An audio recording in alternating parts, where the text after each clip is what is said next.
Polity fact channel में आप सभी का स्वागत है। मेरा नाम है सन्नी कुमार। तो गाइस हाजिर हूं एक नए टॉपिक के साथ जिसमें मैं चर्चा करने वाला हूं संविधान की प्रस्तावना यानी उद्देशिका के बारे में। गाइस इस क्लास को स्टार्ट करने से पहले याद कीजिएगा, जब मैंने आपको संविधान निर्माण का जब दूसरा पार्ट पढ़ाया था तो उस दूसरे पार्ट के अंदर मैंने एक बैठक की चर्चा की थी और वो बैठक थी संविधान सभा की। और वो संविधान सभा की जो बैठक थी वो थी 13 दिसंबर 1946 की।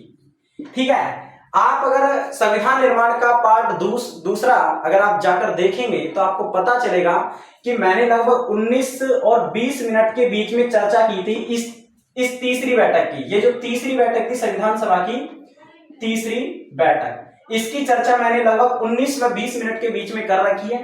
ठीक है, 13 दिसंबर 1946 को एक प्रस्ताव था और उस प्रस्ताव का नाम था उद्देशिका प्रस्ताव। ठीक है, उद्देशिका प्रस्ताव क्या था ये उद्देशिका प्रस्ताव? तो आज हम इसी उद्देशिका प्रस्ताव पर चर्चा करने वाले हैं जो कि पंडित जवाहरलाल नेहरू ने रखा था।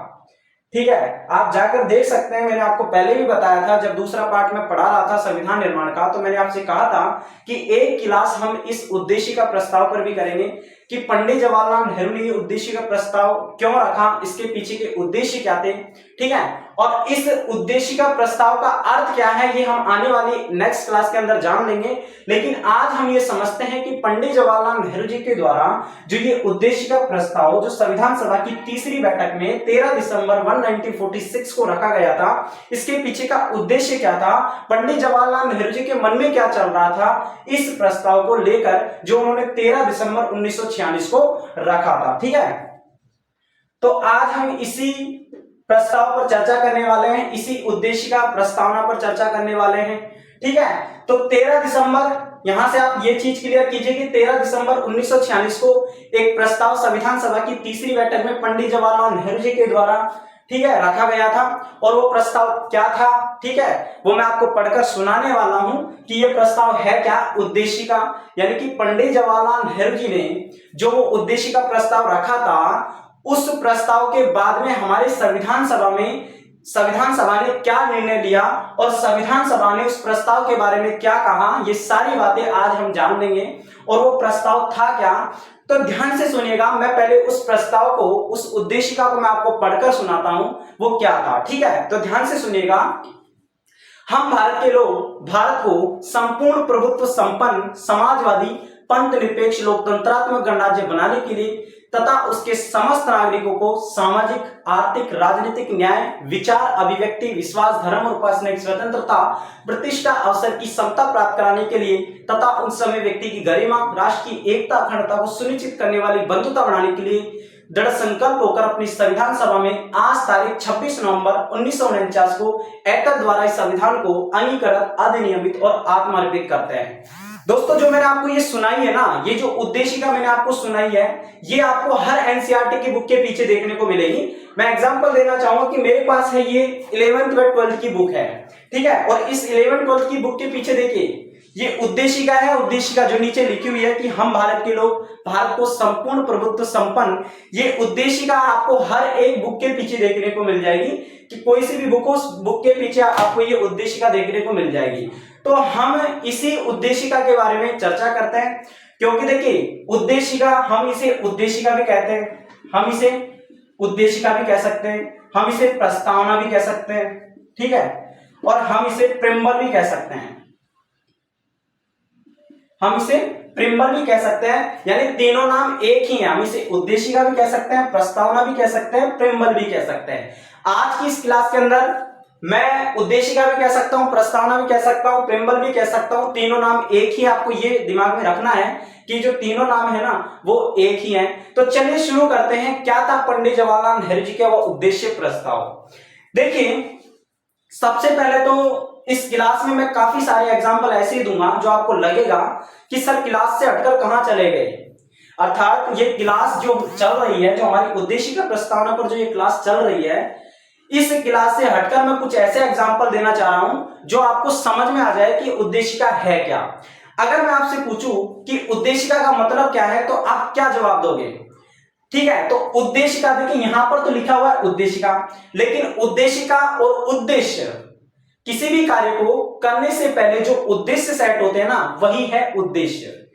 समझ में आ रहा है? किसी भी काम को करने से पहले, भाई हम कोई भी काम करते हैं, XYZ कोई भी काम करते हैं, तो उस कार्य को करने से पहले हमारे जो उद्देश्य सेट होते हैं कि हम उस काम को क्यों कर रहे हैं, हम उस काम को क्यों कर रहे हैं, और उस काम को करने से हमें क्या प्राप्त होगा, जो प्राप्त होगा ना, वही हमारे क्या है, उद्देश्य है।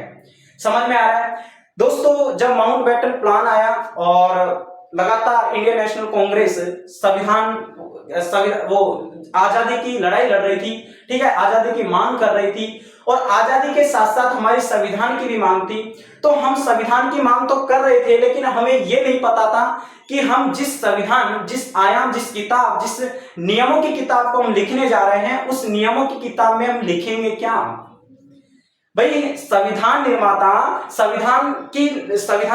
संविधान का निर्माण तो कर रहे थे, लेकिन उस संविधान के निर्माण में वो लिखेंगे क्या, नियम क्या बनाएंगे, उन्हें कैसे पता था कि हम इस किताब के अंदर ये लिखेंगे, इस संविधान की किताब के अंदर हम ये लिखेंगे।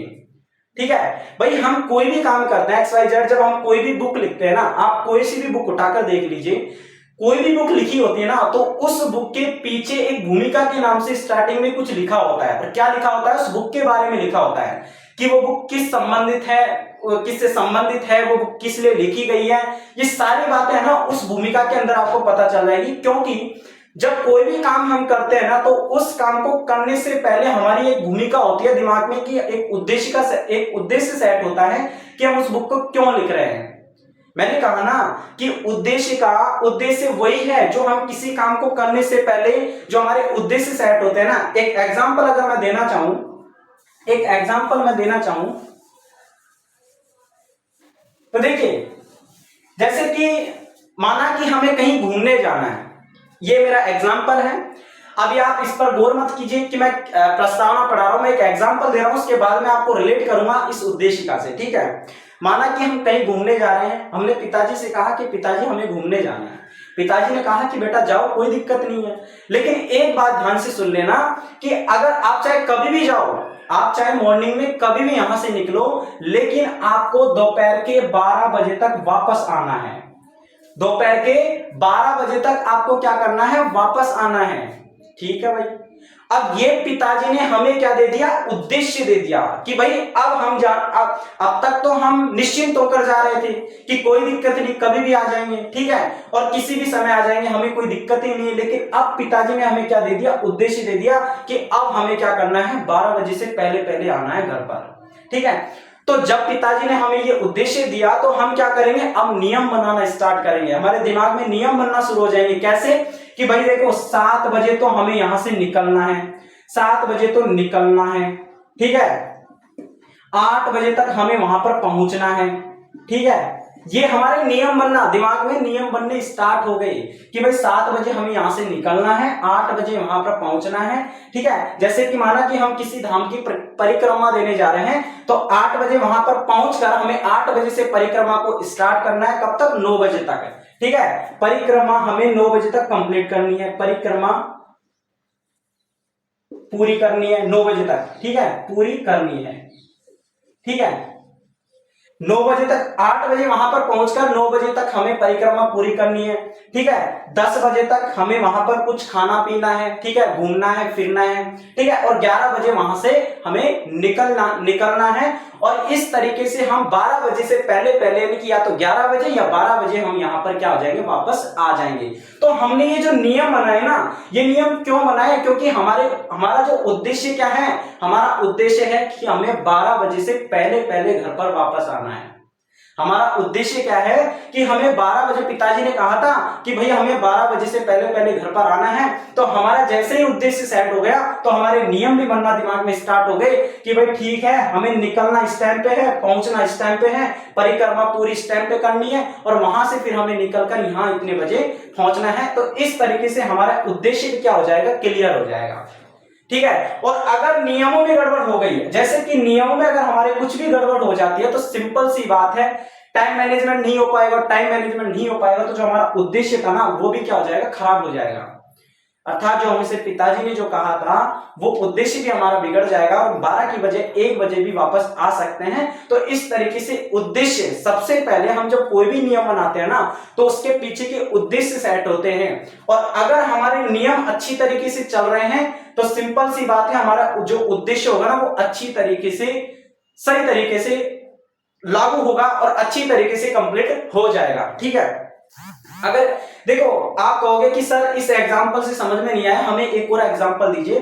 तो देखिए, जैसे कि हमने मान लो घर पर हमने हमारी माँ से, पिता से कहा कि पिताजी घर में कुछ ऐसे रूल बनाओ जिससे हमारे क्या हो, संस्कार स्थापित हो, जिससे हमारे क्या हो, संस्कार स्थापित हो, अर्थात लोगों को हमारे संस्कार पता चले। पिताजी से हमने कहा कि पिताजी ऐसे रूल बनाओ जिससे हमारे घर में क्या बने, संस्कार बने। ठीक है, पिताजी ने कहा अच्छा ये बात है, तो चलो पहला रूल बनाया पिताजी ने, क्या बनाया कि बेटा चप्पल बाहर खोलनी है, चप्पल बाहर खोलनी है। ठीक है, चप्पल बाहर खोलनी है। ठीक है, दूसरा रूल बनाया कि बेटा बड़ी बहन से तमीज से बात करनी है, तमीज से बात करनी है। ठीक है, तीसरा रूल बनाया कि किसी से ऊंची आवाज में बात नहीं करनी है, ऊंची आवाज में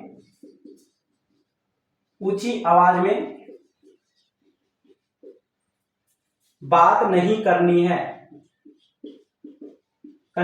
चौथा बनाया कि बड़ों का आदर करना है, बड़ों का आदर करना है। अब देखिए ये हमने रूल बनाए, क्यों बनाए, क्योंकि हमारा उद्देश्य क्या है कि हमारे क्या हो जाए, संस्कार स्थापित हो जाए, घर में हमारे संस्कार। तो हमने हमारे संस्कार स्थापित करने के लिए, हमने घर में संस्कार लोगों को बताने के लिए हमने क्या बनाए, नियम बनाए। और सिंपल सी बात है, अगर एक भी नियम का उल्लंघन, वायलेशन हमने कर दिया तो हमारे संस्कार क्या हो जाएंगे, हमारे उद्देश्य थे ना वो क्या हो जाएंगे, खराब हो जाएंगे। यानी कि फिर उद्देश्य का कोई महत्व नहीं रहेगा, उद्देश्य का फिर कोई भी महत्व नहीं रहेगा। तो बस इससे मैं यही समझाना चाह रहा हूं, ये जो नियम है ना, ये नियम तो है हमारा संविधान, ये जो नियम है ना वो तो है हमारा संविधान। ध्यान से सुनिएगा, ये जो नियम है ना वो तो है हमारे संविधान, और संविधान के पीछे, यानी संविधान के जो नियमों के पीछे के जो हमारे उद्देश्य है ना वो क्या है, यानी कि ये जो संस्कार है ये क्या है, उद्देश्य का है। ये क्या है, उद्देश्य का है। भाई सिंपल सी बात है, मैंने कहा कि हम जब कोई भी काम को करते हैं तो उससे पहले हमारे क्या होते हैं, उद्देश्य सेट होते हैं, उससे पहले हमारे क्या होते हैं, उद्देश्य सेट होते हैं। तो हमारे संविधान निर्माता जो कि संविधान का निर्माण कर रहे थे वो एक नियमों की किताब को बनाने जा रहे थे, नियम बनाने जा रहे थे। तो उस नियम में लिखेंगे क्या, उन्हें पहले पता तो होना चाहिए कि हमारे उद्देश्य क्या है। भाई उद्देश्य ही नहीं पता है कि तो हम उस नियम की किताब में लिखेंगे क्या। तो सिंपल सी बात यही है कि हमारे जो उद्देश्य है ना वो नियमों से पहले सेट होते हैं कि हम ये नियम क्यों बना रहे हैं, तो ये नियमों के पीछे के हमारे उद्देश्य ये है। अरे जब हम घर में क्रिकेट खेलते हैं, तो सिंपल सी बात है, एम्पायर को हम बता देते हैं, क्या बता देते हैं कि देखो आप नियम इस तरीके से रखना है कि देखो हमारे घर के जो हमारे बाउंड्री पार जो घर है ना उसके शीशे ना फूट जाए। पहला नियम तो ये बनाना, और एक ऐसा नियम बनाओ जिससे लोग क्या करे, वो जो खेलने वाले खिलाड़ी है ना वो ज्यादा हल्ला ना करे। ठीक है, और पड़ोसी के घर के जैसे कांच ना फूट जाए, ठीक है, दीवारें गंदी ना हो जाए। ठीक है, अब जैसे कि एक एग्जांपल दूंगा आपको इस क्रिकेट को लेकर, क्योंकि क्रिकेट को लेकर आप काफी ज्यादा रिलेट करते हो क्रिकेट को लेकर। ठीक है, आप सभी को, तो मैं क्रिकेट का एक एग्जांपल देता हूं आपको। क्या है, जैसे कि हम जब गली क्रिकेट खेलते हैं, फिर घर में भी जब क्रिकेट खेलते हैं तो हम कुछ नियम बनाते हैं। नियम क्या बनाते हैं, जैसे कि हमने पहला नियम बनाया कि भाई देखो only 6 ball allowed, only 6 ball allowed. ये हमारा पहला नियम है कि भाई ओनली 6 बॉल ही रहेंगी। ठीक है, उसके बाद में नहीं खेलोगे आप। ठीक है, ओनली 6 बॉल अलाउड। दूसरा नियम हमने बनाया कि भाई अगर कोई डायरेक्ट मारेगा, अगर कोई डायरेक्ट मारेगा तो क्या माना जाएगा, आउट माना जाएगा। अब डायरेक्ट मारेगा तो सिंपल सी बात है, हमारे जो 6 रन थे ना वो हमने क्या नहीं किए, अलाउ नहीं किए। ओनली 6 बॉल अलाउ की है, लेकिन हमने 6 रन अलाउ नहीं किए कि भाई 6 रन पे रन माना जाएगा, क्योंकि हमने लिखा है यहां पर कि भाई डायरेक्ट मारोगे तो क्या माना जाएगा, आउट माना जाएगा। ठीक है। और तीसरा नियम हमने ये बनाया कि कोई भी पहली बात तो देखिए, रन काय का मानोगे, मैं आपसे कह दूं कि रन काय का मानोगे तो देखिए, जैसे ही बॉल बैट को टच करती है तो घिसलती हुई बॉल बाउंड्री के टच होती है तो 4 रन मानेंगे। तो क्या मानेंगे, 4 रन मानेंगे। अब देखिए भाई, हमने 3 नियम बना लिए क्रिकेट में कि ठीक है कि ओनली तो 6 बॉल अलाउड, यानी 6 रन, वो 6 से 6 बॉल ही अलाउड है। ठीक है, उससे ज्यादा हम नहीं खेल सकते। ठीक है। उसके बाद हमने दूसरा नियम बनाया कि डायरेक्ट मारेंगे तो क्या माना जाएगा, आउट माना जाएगा। अब डायरेक्ट मानेंगे तो आउट माना जाएगा। तीसरा जो नियम बनाया कि जैसे ही बॉल बैट को टच करती है तो घिसलती हुई बॉल बाउंड्री के टच होती है तो वो क्या माना जाएगा, 4 रन माना जाएगा। ये हमने क्या बनाए, क्रिकेट के नियम बनाए। अब देख लीजिए हमारे इन नियमों के पीछे के उद्देश्य क्या है। हमने ओनली 6 बॉल अलाउ क्यों किया, मैंने आपसे पूछा कि हमने जो नियम बनाया कि हमारे 6 बॉल अलाउ है, हमारे क्रिकेट के अंदर ओनली 6 बॉल अलाउ है कि पर खिलाड़ी कितनी बॉल खेलेगा, 6 बॉल। तो इस नियम के पीछे के उद्देश्य क्या है, हमारे क्या करवाना चाहते हैं, आखिर हम क्या चाहते हैं। तो देखिए इस नियम के पीछे के जो उद्देश्य है, ताकि घर का हर बच्चा खेल सके। हमने 6 बॉल ही अलाउ क्यों की, ताकि घर का हर बच्चा खेल सके। ये हमारा इस नियम के पीछे का क्या था, उद्देश्य था। ये हमारा इस नियम के पीछे का क्या था, उद्देश्य था कि ताकि घर का हर बच्चा खेल सके।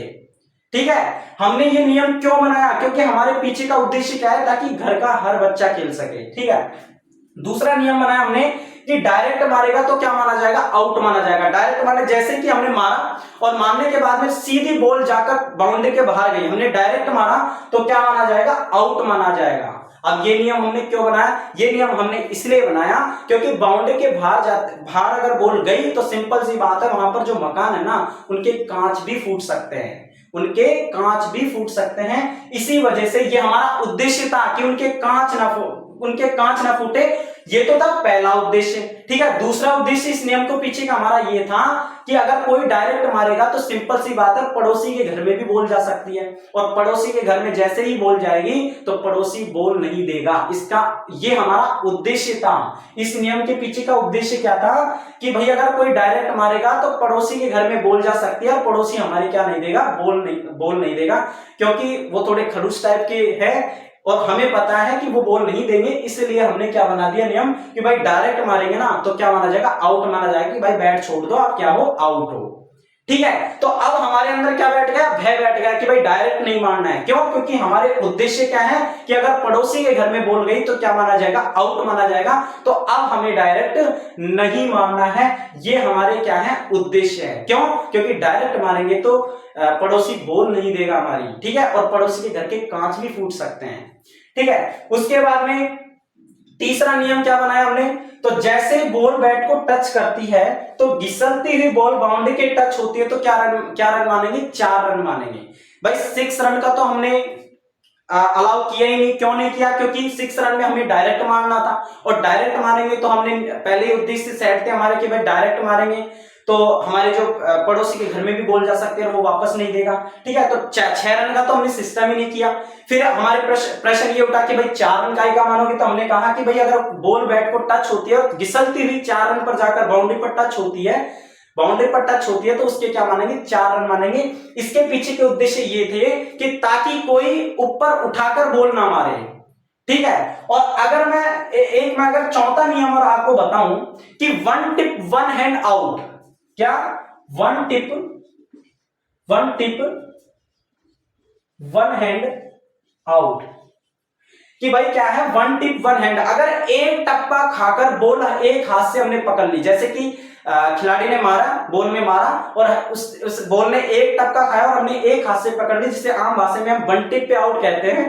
तो जैसे ही हमने पकड़ी तो वो क्या माना जाएगा, वो भी क्या माना जाएगा, आउट माना जाएगा, वो भी क्या माना जाएगा, आउट माना जाएगा। अब इसके पीछे के उद्देश्य क्या था, तो इसके पीछे के उद्देश्य यही थे कि कोई डायरेक्ट ना मारे। तो सिंपल सी बात है, कोई सिंपल सी बात है कि जो हमारे उद्देश्य है ना, वो उद्देश्य नियमों से पहले सेट होते हैं कि हम ये नियम क्यों बना रहे हैं, इन नियमों के पीछे के हमारे उद्देश्य क्या है। तो हमारा जो संविधान बन रहा था ना, जो संविधान निर्माता जो संविधान का निर्माण कर रहे थे, तो अरे वो लिखेंगे क्या जब उनको उनका उद्देश्य ही नहीं पता है, वो उस किताब में लिखेंगे क्या, उन्हें अपना उद्देश्य तो पता होगा ना। तो बस 13 दिसंबर 1946 को 1946 को संविधान सभा की तीसरी बैठक में पंडित जवाहरलाल नेहरू जी ने कहा कि अरे आप संविधान का निर्माण तो करने जा रहे हो, लेकिन मेरे इस प्रस्ताव को भी तो देख लो कि मैं इस प्रस्ताव में कहना क्या चाहता हूं। मैं ये कहना चाहता हूं कि आप संविधान का निर्माण तो कर रहे हो, लेकिन उस संविधान में लिखोगे क्या, उस संविधान में लिखोगे क्या, आपके उद्देश्य क्या है। पहले तो आप उद्देश्य बनाओ, उसके बाद में संविधान के नियम बनाना, ताकि अगर कोई जो आने वाली पीढ़ी है, जो आने वाली सरकार है, जो नई सरकार है, अगर इस नियमों की किताब को हम उस नई सरकार को सौंपेंगे तो उनको उन नियमों को फॉलो करने से पहले उद्देश्य पता होना चाहिए कि इन नियमों के पीछे हमारे उद्देश्य क्या थे, इन नियमों के पीछे हमारे उद्देश्य क्या थे। तो हम आज की इस क्लास के अंदर हम उसी उद्देशिका को मैंने आपको बताया कि भाई उद्देशिका है क्या, वो जो प्रस्तावना था ना, जो मैंने आपको बताया था कि 13 दिसंबर 1946 को पंडित जवाहरलाल नेहरू जी ने प्रस्ताव रखा था। ये प्रस्ताव यही था कि भाई आप संविधान का निर्माण तो करने जा रहे हो, लेकिन उस संविधान में लिखोगे क्या। भाई लिखोगे तो तभी ना जब आपके उद्देश्य क्या है कि भाई हमें ये नहीं करना है, हमें वो नहीं करना है, तो उस हिसाब से फिर नियम बना लो कि अगर तुम्हें ये नहीं करना है तो ये लो ये नियम। तो नियमों की जो किताब बनती है, नियम जो बनते हैं ना, उससे पहले हमारे कुछ उद्देश्य सेट होते हैं। ये मैंने एग्जांपल क्यों दिए, ये मैंने एग्जांपल इसलिए दिए, मैंने क्रिकेट का एग्जांपल इसलिए दिया क्योंकि आप में से ज्यादातर लोग क्रिकेट खेलते हैं और मुझे ऐसा लगता है कि जो क्रिकेट खेलने वाले हैं ना, वो इस एग्जाम को अच्छी तरीके से समझ पाएंगे, क्योंकि हम जब कोई भी नियम बनाते हैं तो उससे पहले हमारे उद्देश्य सेट होते हैं। ठीक है, तो बस यही था कि जब इंडियन नेशनल कांग्रेस लगातार स्वतंत्रता की मांग कर रही थी, ठीक है, स्वतंत्रता आंदोलन को बढ़ा रही थी, तो ऐसी स्थिति में स्वतंत्रता के साथ साथ उनके सामने एक और समस्या खड़ी हुई कि हमें क्या करना है, संविधान का निर्माण भी करना है। तो संविधान का निर्माण करते समय उनके सामने एक और समस्या खड़ी हुई कि यार संविधान का निर्माण तो करेंगे, लेकिन हमारा अल्टीमेट उद्देश्य क्या है, इस संविधान को बनाने के पीछे, इन नियमों को बनाने के पीछे के कुछ उद्देश्य तो होने चाहिए कि भाई उन उद्देश्य को रखकर हम क्या करें, ये नियम बनाएं। तो बस यही है वो उद्देश्य का जो मैंने आपको बताया ना कि हम भारत के लोग भारत को संपूर्ण प्रभुत्व संपन्न समाजवादी पंथ निरपेक्ष लोकतंत्रात्मक गणराज्य बनाने के लिए तथा उसके समस्त नागरिकों को सामाजिक आर्थिक राजनीतिक न्याय विचार अभिव्यक्ति विश्वास धर्म और उपासना की स्वतंत्रता प्रतिष्ठा अवसर की समता प्राप्त कराने के लिए तथा उन सभ्य व्यक्ति की गरिमा राष्ट्र की एकता अखंडता को सुनिश्चित करने वाली बंधुता बढ़ाने के लिए दृढ़ संकल्प होकर अपनी संविधान सभा में आज तारीख 26 नवंबर 1949 को एतद द्वारा संविधान को अंगीकृत अधिनियमित और आत्मर्पित करते हैं। ये जो उद्देश्य है ना, इसको मैंने जो आपको पढ़कर सुनाया, आपको लग रहा होगा कि सर ये क्या उद्देश्य है, इसमें हमें क्या समझ में आया। भाई आपने जो क्रिकेट के एग्जाम्पल दिए, ठीक है, आपने जो घर में जो हम रूल्स बनाते हैं उसके एग्जाम्पल दिए, तो वो तो हमें समझ में आ रहा है उसके पीछे के उद्देश्य क्या है, लेकिन हमें इस संविधान के पीछे का जो उद्देश्य आपने पढ़कर सुनाया है ये हमें समझ में नहीं आया। तो ये भी समझ में आएगा आने वाली नेक्स्ट क्लास के अंदर, जिसमें हम यही जानेंगे कि इस उद्देश्य का, ये जो मैंने आपको ये प्रस्तावना सुनाई है, इस उद्देशिका के पीछे के उद्देश्य यानी कि इस उद्देशिका के अर्थ क्या है, इस उद्देशिका का अर्थ क्या था, जो संविधान की प्रस्तावना है ना उसका अर्थ क्या है, हमारा संविधान जो बन रहा है, हमारे संविधान जो नियमों की किताब है, उन नियमों के पीछे के हमारे उद्देश्य क्या है। ठीक है, फिर आपके मन में प्रश्न उठेगा कि सर क्या जरूरत थी कि हमने संविधान जो हमारे नियमों की किताब है उससे पहले हमने उद्देशिका रखे। तो भाई जरूरत थी जरूरत तो इसलिए थी ना, मैंने आपको बताया कि देखो हम अगर कोई भी काम करेंगे तो उससे पहले हमारे उद्देश्य सेट होते हैं। अब चाहे वो XYZ किसी भी फील्ड के काम हो, ठीक है, उससे पहले हम कोई भी काम करते हैं ना तो उससे पहले हमारे उद्देश्य सेट होता है। ध्यान रखना, हम किसी भी काम को करते हैं उससे पहले उद्देश्य सेट होता है। उसी तरीके से अगर हमने संविधान का निर्माण किया है तो उस संविधान के निर्माण से पहले के हमारे क्या उद्देश्य थे, वही है ये उद्देशिका, वही है ये उद्देशिका। फिर सुनिए, आपके मन में प्रश्न उठेगा। देखिए मैं एक वाद की चर्चा करता हूं, जाने से पहले मैं एक वाद की चर्चा करता हूं, जाने से पहले एक वाद की मैं चर्चा करता हूं, और वो वाद है 190-60 का। 190-60 यानी कि बेरुबारीवाद, बेरुबारीवाद, ठीक है। इस बेरुबारीवाद में सुप्रीम कोर्ट ने इस प्रस्तावना को लेकर 190-60 को, ध्यान रखना है ये सबसे महत्वपूर्ण केस है, 190-60 को बेरुबारीवाद, जो कि उस समय सुप्रीम कोर्ट ने कहा था प्रस्तावना को लेकर, क्या कहा था कि प्रस्तावना संविधान का भाग नहीं है, कि प्रस्तावना संविधान का भाग नहीं है। जो मैंने आपको बताया ना कि ये उद्देशिका क्या है, ये प्रस्तावना क्या है, इसको 190-60 में बेरुबारीवाद में सुप्रीम कोर्ट ने कहा इसके बारे में कि ये संविधान का भाग नहीं है। 1950 में संविधान बन गया, ठीक है, उसके बाद में 1960 में ठीक 10 साल बाद क्या कह दिया सुप्रीम कोर्ट ने कि ये संविधान का भाग नहीं है। लेकिन आप जानते हैं 1973 जो केशवानंद वाला वाद है, केशवानंद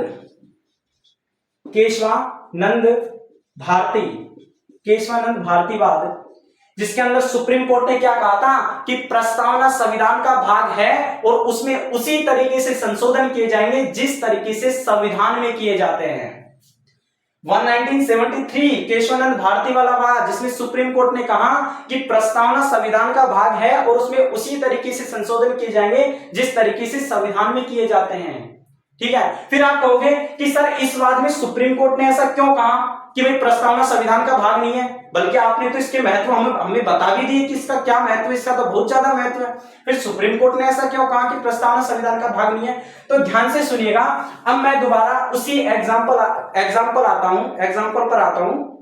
जैसे कि मैंने कहा था अभी थोड़ी देर पहले कि जो हमने क्रिकेट के नियम बनाए थे घर पर, जो हमने क्रिकेट के नियम बनाए थे, उस क्रिकेट के नियम को बनाए किसने थे, मैंने और आपने, ठीक है।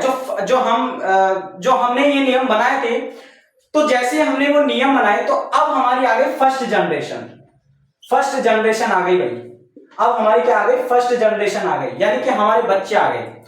अब ठीक है, क्योंकि वो जो नियम बनाए थे वो मैंने और आपने बनाए थे, मैंने और आप, ठीक है भाई। वो जो क्रिकेट के नियम थे ना वो मैंने और आपने बनाए थे, तो हमें तो पता है कि जो हमारे नियम है, जो हमने क्रिकेट के लिए नियम है वो क्यों बनाए हैं, उनके पीछे के उद्देश्य क्या है कि भाई पड़ोसी के घर के कांच नहीं फूटने चाहिए, ठीक है, डायरेक्ट बॉल नहीं जानी चाहिए, ठीक है, और घिसलती हुई बॉल जानी चाहिए, ठीक है। तो इनके पीछे के उद्देश्य, क्योंकि ये नियम हमने ही बनाए थे, तो और इनके पीछे के क्या उद्देश्य है ये हमें और आपको पता है, ठीक है। लेकिन अब हमारी क्या आ गई, फर्स्ट जनरेशन आ गई, अब हमारी फर्स्ट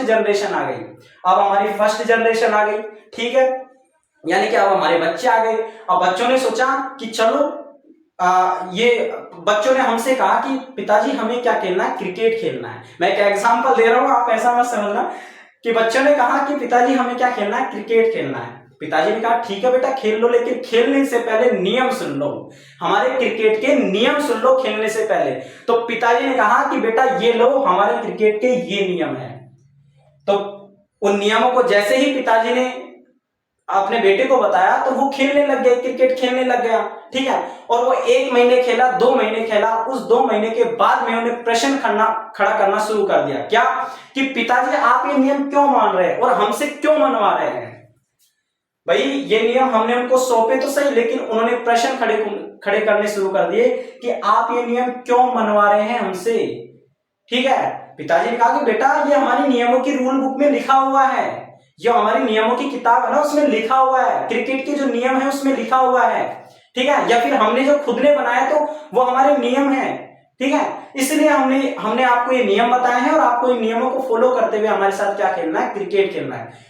तो बेटे ने कहा कि नहीं पिताजी मैं ऐसा कैसे मान लूं, मैं क्यों करूं इन नियमों को फॉलो? भाई मेरे इन नियमों को फॉलो करने से मुझे क्या मिलेगा? ठीक है, और मैं वैसे भी क्यों करूं, मैं लकीर के फकीर बन जाऊं क्या? जो आपने कहा वही मान लूं मैं? उन्होंने काफी सारे प्रश्न खड़े करना शुरू कर दिया। ठीक है, और बेटे ने कहा कि पिताजी ये देखो, आप घुमा फिरा कर बात मत कहो, मुझे ये बता दो कि इन नियमों के पीछे के उद्देश्य क्या है। पिताजी ने कहा कि बेटा पिताजी मुझे ये बता दो कि इन नियमों के पीछे के उद्देश्य क्या है। तो मैंने कहा अच्छा उद्देश्य जानना है, तो ये लो हमारे नियमों के पीछे के उद्देश्य यह है, ये है कि अगर डायरेक्ट बोल गई तो भाई कांच फूट सकते हैं, पड़ोसी बोल नहीं देगा। ठीक है, ओनली 6 बॉल अलाउ हमने इसलिए रखा क्योंकि घर का हर बच्चा खेल सके। तो इन नियमों के पीछे के हमारे उद्देश्य ये है, इन नियमों के पीछे। फिर पिताजी ने कहा अच्छा ये उद्देश्य है, चलो ठीक है, फिर तो मैं मानता हूं इनको। ठीक है, बस यही था भाई। हमें पता है जो संविधान निर्माता थे, उन संविधान निर्माताओं ने संविधान का निर्माण तो किया था, अर्थात नियमों की रूल बुक तो बना दी थी उन्होंने। लेकिन आप जानते हैं हर कोई प्रकृति का नियम है कि जो इस धरती पर आएगा वो जाएगा भी। ठीक है, तो जो संविधान निर्माता थे, तो जैसे जैसे उनकी मृत्यु होने लगी, तो मृत्यु होने के बाद में जो नई सरकारें आने लगी, तो उनको सिंपल सी बात है वो नियमों की किताब सौंपनी थी, क्योंकि नई सरकार आएगी तो उस नियमों की किताब वो संभालेगी, अर्थात रूल टू रूल उनके हिसाब से चलेगी। ठीक है, तो आने वाली जो जनरेशन यानी आने वाली जो सरकार है वो कोई भी प्रश्न खड़ा ना करे, इसी वजह से हमने उद्देशिका को क्या माना था? संविधान का भाग माना था कि भाई देखो अगर नई सरकार आएगी तो उनको जैसे ही हम ये नियम बताएंगे तो उन नियमों के पीछे के उद्देश्य उन्हें सबसे पहले जानने होंगे कि भाई हमारे ये जो नियम है ना, ये हमने क्यों बनाए हैं। अर्थात संविधान निर्माताओं ने जो संविधान का निर्माण किया ना, उन संविधान निर्माताओं के उद्देश्य क्या थे, उस नियमों की किताब के पीछे के उद्देश्य क्या थे, वो क्या चाहते थे, उन्होंने संविधान के अंदर क्या डाला है और किन उद्देश्य को लेकर डाला है। इसी वजह से प्रस्तावना को संविधान का भाग स्टार्टिंग में माना कि भाई प्रस्तावना संविधान का भाग है। लेकिन 1960 में सुप्रीम कोर्ट ने कहा कि प्रस्तावना संविधान का क्या नहीं है? भाग नहीं है। और क्यों कहा? वो इसलिए कहा, सुप्रीम कोर्ट ने कहा कि ठीक है यार भाई, संविधान का निर्माण किया वो संविधान निर्माताओं ने किया। ठीक है, अब वो चल भी बसे तो क्या दिक्कत है भाई? उन्हें पता तो है कि उन्होंने संविधान क्यों बनाया है, उन्हें पता तो है उन्होंने संविधान क्यों बनाया, फिर क्या दिक्कत है? तो सुप्रीम कोर्ट ने कहा कि हम इसको क्या नहीं मानेंगे? संविधान का भाग नहीं मानेंगे, क्योंकि जिन्होंने संविधान का निर्माण किया है यानी संविधान निर्माता, उनको पता है कि उन्होंने संविधान क्यों बनाया है, उनके जो उद्देश्य है वो उन्हें पता है। ठीक है, फिर इसको संविधान का भाग मानने की जरूरत कहां है? इसको संविधान का भाग मानने की जरूरत कहां है? तो सुप्रीम कोर्ट ने कह दिया कि भाई प्रस्तावना संविधान का भाग नहीं है। फिर 1960 में एक वाद हुआ जिसका नाम था बेरुबारी वाद। इस सुप्रीम कोर्ट ने 1960 बेरुबारी वाद में कहा कि प्रस्तावना संविधान का भाग नहीं है। ठीक है, और उसके बाद में पुनः 1973 यानी कि 1973 में एक और वाद हुआ जिसकी चर्चा भी मैंने की कि प्रस्तावना संविधान का भाग है और उसमें उसी तरीके से संशोधन किए जाएंगे जिस तरीके से संविधान में किए जाते हैं। अब ये संशोधन की क्या सिस्टम है? तो देखिए, संशोधन का सिस्टम ये है कि आप जानते हैं हमारा जो संविधान है, समय जैसे जैसे परिवर्तन होता है, ठीक है, चीजें बदलती हैं, चीजों के साथ साथ नियम भी बदलते हैं। ठीक है, और हमारी जो संविधान है वो भी एक नियमों की किताब है। ठीक है, समय के साथ साथ उसमें संशोधन होना, हमारी संसद जो है संशोधन करती रहती है, उसमें समय के अनुसार समय जैसे जैसे बदलता है तो उसमें संशोधन भी होते हैं। तो सिंपल सी बात है कि अगर नियम बदलेंगे तो उससे पहले हमें उद्देश्य देखने पड़ेंगे कि भाई हमने ये नियम क्यों बनाया था, उससे पहले कि हमें सबसे पहले उद्देश्य देखने पड़ेंगे, तब जाकर हम उस नियम को चेंज कर सकते हैं।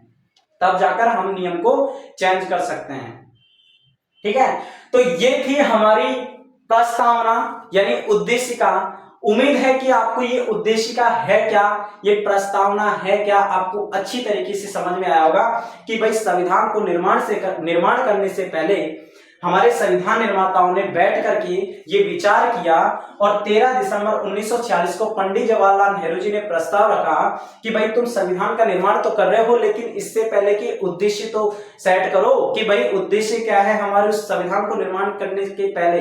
वैसे मैं आपको बताऊंगा कि उद्देश्य का है क्या, उसका जो अर्थ है जो मैंने आपको पढ़कर सुनाया था उसका अर्थ हम आने वाली नेक्स्ट क्लास के अंदर जान लेंगे। लेकिन अभी फिलहाल में आप ये देखिए कि पंडित जवाहरलाल नेहरू जी ने प्रस्ताव रखा था, उस प्रस्ताव का मतलब क्या था, उस प्रस्ताव का मतलब क्या था, वो क्या चाहते थे। तो वो ये चाहते थे कि भाई संविधान का निर्माण तो हो रहा है लेकिन उससे पहले उद्देश्य सेट होने चाहिए। तो ध्यान रखना, हमारे संविधान के निर्माण से पहले जो लेटर, जो पत्र लिखा गया था ना, वही था ये प्रस्तावना, ये उद्देशिका। यानी कि पहले ये उद्देशिका लिखी गई थी, पहले ये उद्देशिका लिखी गई थी, उसके बाद में हमारा संविधान का निर्माण हुआ था। ताकि हम अगर संविधान का निर्माण कर रहे हैं, उसमें अगर कोई बात डाल रहे हैं तो सिंपल सी बात है हमारे उद्देशिका का उल्लंघन नहीं होना चाहिए, क्योंकि हमारे इन नियमों के पीछे के उद्देश्य सेट हैं कि हम ये नियम क्यों बनाए, तो हमारे उद्देश्य का कहीं पर भी वोलेशन नहीं होना चाहिए। ठीक है, तो ये था इस उद्देशिका प्रस्ताव का मतलब, और उद्देशिका कह दो, प्रस्तावना कह दो, ठीक है, बात एक ही है। और मैं आपको बता दूं, प्रस्तावना, उद्देशिका या फिर प्रिम्बल, ठीक है, ये सिर्फ भारत के संविधान के लिए नहीं है, ये सिर्फ भारत के संविधान के लिए नहीं है, विश्व के जितने भी देश हैं हर संविधान की एक प्रस्तावना है। विश्व के जितने भी देश हैं उन देशों के संविधान के से पहले एक प्रस्तावना लिखी गई है, एक उद्देशिका लिखी गई है। और मैं आपको बता दूं कि जो हमने ये संविधान के अंदर जो प्रस्तावना जो रखने का जो ये कहां से लिया है, हमने कहां से लिया है, अमेरिका के संविधान से। ध्यान रखना, अमेरिका के संविधान से। यानी कि भारत के संविधान में प्रस्तावना होनी चाहिए, इसका जो बात हमने अमेरिका से ली है कि भाई अमेरिका के संविधान में हमें सबसे पहले प्रस्तावना देखने को मिलती है। क्योंकि आप जानते हैं हमारा जो संविधान है ना, वो हर एक देश के संविधान से काफी सारी बातें इसमें ली गई हैं। तो सिंपल सी बात है, प्रस्तावना का जो प्रावधान है ना, वो हमने अमेरिका से लिया है। क्योंकि अमेरिका जो कि 1776 में आजाद हुआ, 1787 में उसका संविधान बना, तो 1787 में जो फर्स्ट अमेरिका के संविधान में सबसे पहले हमें प्रस्तावना देखने को मिली, और वहां से प्रभावित होकर हमने क्या लिया, प्रस्तावना लिया है। ठीक है, और प्रस्तावना जिसकी मैं चर्चा कल आने वाली क्लासों के अंदर कर लूंगा, तो उस प्रस्तावना की जो भाषा शैली है ना, वो हमने ऑस्ट्रेलिया के संविधान से लिया है। ठीक है, जैसे कि मैंने कहा कि हमारे भारतीय संविधान की प्रस्तावना में जो फर्स्ट लाइन लिखी हुई है, we the people of India, यानी कि हम भारत के लोग। तो हम भारत के लोग से पता है क्या मतलब है, हम भारत के लोग से मतलब है, चलो मैं मतलब तो आपको बाद में ही बताऊंगा क्योंकि मैं आपको काफी डिटेल में बातें समझाना चाहता हूं, उद्देशिका को काफी अच्छी तरीके से आपके दिमाग में फिट करना चाहता हूं कि उद्देशिका का अर्थ क्या है। तो मैं अभी यहाँ पर अर्थ नहीं बताऊंगा, सिर्फ इतना जान लो कि जो फर्स्ट लाइन लिखी हुई है वो है हम भारत के लोग। ठीक है, और जैसे अमेरिका की मैं बात करूं तो अमेरिका की प्रस्तावना में लिखी हुई है हम संयुक्त राज्य अमेरिका के लोग। ठीक है, हम संयुक्त राज्य अमेरिका के लोग। आयरलैंड के संविधान में हम आयरलैंड के लोग। ठीक है, तो इस तरीके से हर एक देश के संविधान की एक प्रस्तावना होती है जो संविधान को बनने से पहले लिखी गई है। उसी तरीके से भारत में जो हमारी ये प्रस्तावना है, जो उद्देशिका है, वो भारत के संविधान के निर्माण से पहले लिखी गई थी। ठीक है, और तब जाकर हमारा संविधान बना था। तो ये थी आज की क्लास हमारी उद्देशिका के ऊपर, प्रस्तावना के ऊपर, या मैं कह दूं प्रिम्बल के ऊपर। तो उम्मीद है कि आपको ये उद्देशिका प्रस्ताव समझ में आया होगा। मैं एक एडवाइस दे रहा हूं कि आप जाइए एनसीईआरटी की बुक के पीछे, आप उससे अभी पढ़ लीजिएगा कि हम भारत के लोग, भारत को संपूर्ण प्रभुत्व संपन्न, ये सारी बातें आप अभी पढ़ लीजिएगा, ताकि नेक्स्ट क्लास के अंदर जब मैं इसका अर्थ बताऊंगा तो आपको काफी सारी बातें अच्छी अच्छी सीखने को मिलेंगी। ठीक है, तो उम्मीद है कि आपको ये क्लास अच्छी लगी होगी, पसंद आई होगी। ठीक है, आप जिस तरीके से आपने हमारी पिछली वीडियो को सराहना दिया है, आप इन आने वाली क्लासों को भी सराहना दीजिए। ठीक है, तो मिलते हैं नेक्स्ट क्लास के अंदर, तब तक के लिए जय हिंद, जय Bharat, take care, bye bye.